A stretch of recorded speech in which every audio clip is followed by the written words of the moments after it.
Welcome to Refuting Rationality, the show where we refute the YouTuber rationality rules. In today's video, Mr. Rationality is trying to debunk Pascal's wager. Now I know what you're thinking. Pascal's wager is a bad argument.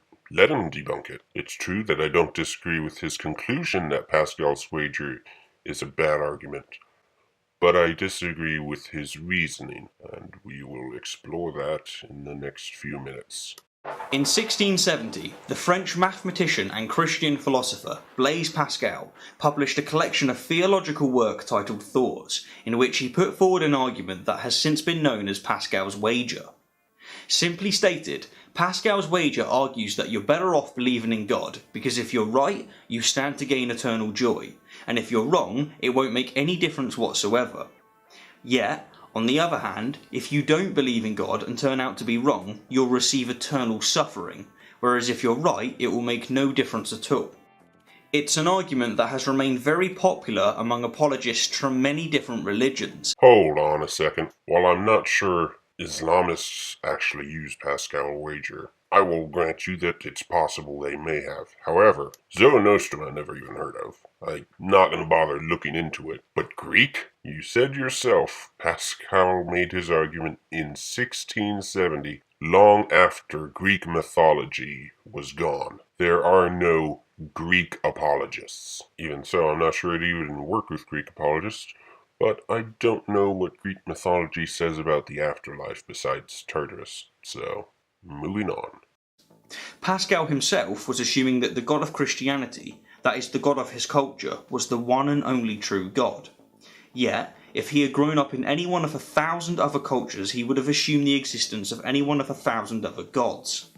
Which God is the real one? They all claim to be real, and if you just so happen to be born in the wrong culture, then what? Then you worship Jesus in that culture. This is a very cliche atheist argument that doesn't really hold water. Everybody knows God. Doesn't matter where you live. And it's not about odds either. God is sovereign over the universe. And what if you choose the wrong sect of the right religion? After all, there are over 40,000 denominations of Christianity alone, who all dramatically disagree with one another on very important issues such as abortion, equal rights, and euthanasia. I would not call those very important issues in this context. The important issue is your salvation. You're not going to be saved because you became an activist, one way or the other. As for the wrong sect of the right religion, Pascal's wager isn't about that. And for the most part, it doesn't matter. If you want to be a Baptist, be a Baptist. If you want to be Seventh-day Adventist, be a Seventh-day Adventist, as long as your denomination believes the Bible. Most of the differences between denominations are minor things that do not affect your salvation. Now, he says all this to make the point that Pascal's wager makes a bifurcation fallacy, or as he puts it, black and white fallacy, meaning that it assumes two possibilities when there could be three or four. And while on the face of it I would disagree, because both you as the Christian and the atheist already agree on those other religions that they become irrelevant. But when you think about it a little further, bifurcation fallacy is a bit unavoidable with Pascal's wager. However, that's not what I would point out as the problem here. I would point out that it's an appeal to emotion fallacy, and I'm surprised he never actually makes that argument. As if these objections and flaws weren't already enough, Pascal's wager also indirectly claims that belief and worshipping costs you nothing, when this simply isn't true.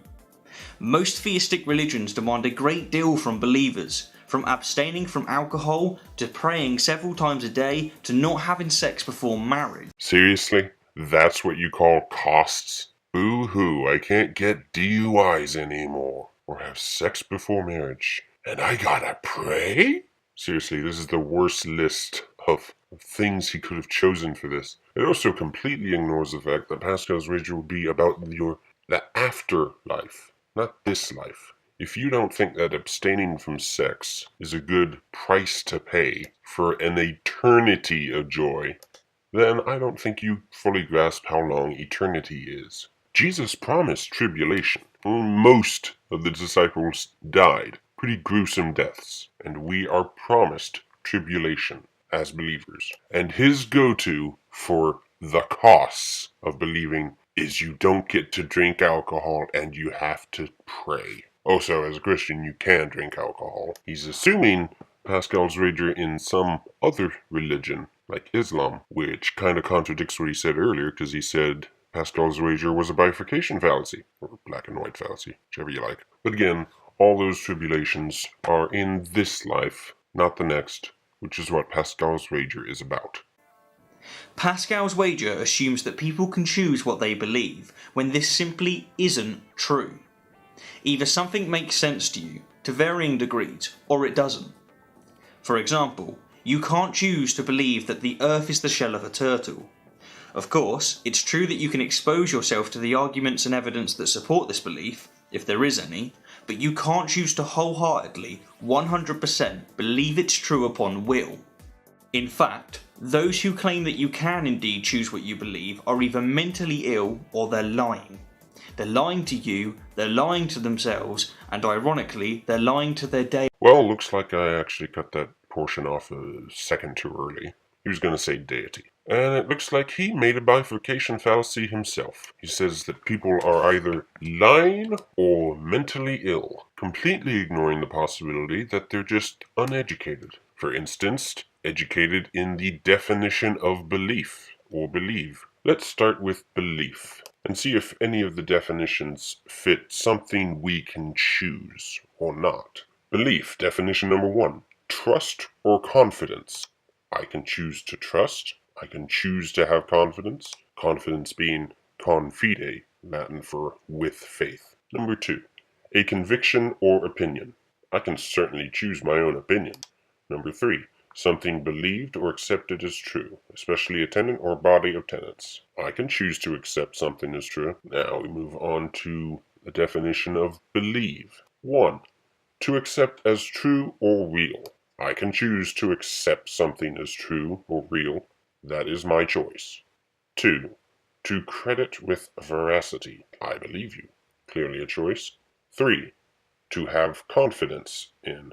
Trust. I believe in you. I believe the ruby to be genuine. Again, a choice. You are choosing to trust. 4. To suppose. Think. I actually find that one a little odd. Not sure it fits the context of what we're going for here. Number 5. To have firm faith. And faith is just a synonym for trust. And I can choose to trust whatever I want. To say we can't choose what we believe is to deny free will. People's beliefs do change. So if we're not the ones choosing to change those beliefs, then what is? Whatever is changing our beliefs is in control of our wills. Every decision we make is based on our beliefs that gravity won't suddenly give out the moment we cross the street, our beliefs that our brakes won't give out when we come to that red light.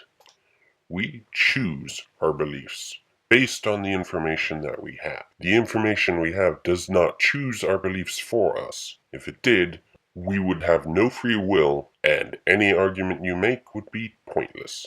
And on the topic of lying to their deity, this takes us comfortably to what many people believe is one of the worst flaws in Pascal's wager. It assumes that if there is a god, then it can be fooled by a human pretending to believe in it. However, considering that many theistic religions attribute the qualities of omnipotence and omnipresence to their deity, this necessarily means that their god is impervious to lies. This means that Pascal's wager would either do nothing to save you, or that the god in reference favours liars who claim to believe in it over honest people who can't, making that god grotesquely. Looks like I cut it off too early again. He was going to say grotesquely immoral.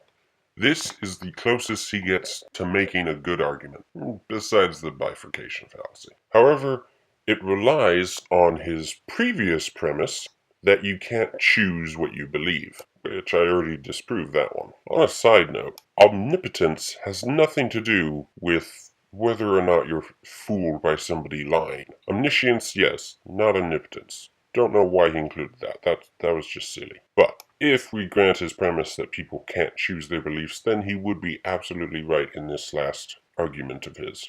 But we already disproved that premise, so let's take a look at a good argument. The real argument against Pascal's wager is that it lowers God to just a bet. If you were convinced by Pascal's wager to be a Christian, then I would say you're not actually a Christian, because you are not demonstrating faith. You may be demonstrating a lack of faith in atheism, but you're not demonstrating any faith in God. If I were to place money on red in a roulette wheel, it wouldn't be because I know red's gonna show up. It would more likely be a lack of trust in black. So, in conclusion, Pascal's wager is a bad argument that relies a little bit on bifurcation fallacy, a lot on a appeal to emotion fallacy, and if used as a reason to believe whatever faith you want to believe using it, it completely undermines that because you're not actually demonstrating faith in what you claim to believe. So I would score Rationality Rules a 2 out of 5 on trying to debunk Pascal's wager. See you all next time.